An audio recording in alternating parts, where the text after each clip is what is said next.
Mixie ஜாரில் 2லேருந்து 3 நல்ல கனிஞ்ச வாழைப்பழமாக நம்ம எடுத்துக்கலாம். இது கூடவே 1/2 கப் அளவு நாட்டு சர்க்கரை, 1 கப் அளவு கோதுமை மாவு, 1/4 கப் அளவு அரிசி மாவு, இது எல்லாத்தையுமே சேர்த்துக்கலாம். இதெல்லாம் சேர்த்ததுக்கப்புறமா 2லேருந்து 3 ஏலக்காய், 1/2 டீஸ்பூன் அளவு உப்பு, அதையும் சேர்த்துட்டு நம்ம இதை 1 கப் அளவு தண்ணி ஊற்றி நல்ல ஸ்மூத்தான பேட்டராக ரெடி பண்ணிக்க போகிறோம். மிக்சியில் அரைச்சி எடுத்துக்கிட்டோம். இப்போது இதை வந்துட்டு ஒரு பவுலுக்கு சேஞ்ச் பண்ணிடலாம்.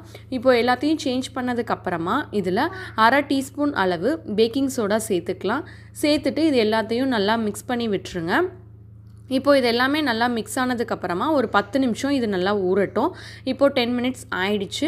நம்ம பணியாரக்கல்லை அடுப்பில் வச்சு அதில் நெய் அல்லது எண்ணெய் நமக்கு எந்த டேஸ்ட் பிடிக்குமோ அதை ஊற்றிட்டு இந்த மாவு எல்லாத்தையுமே ஊற்றி நம்ம சுட்டு எடுத்துக்கலாம். ஸோ இது எல்லாத்தையுமே ஊற்றிட்டு 2 பக்கமுமே இதை வேக வச்சு எடுத்துக்கலாம். அவ்வளோதான், நமக்கு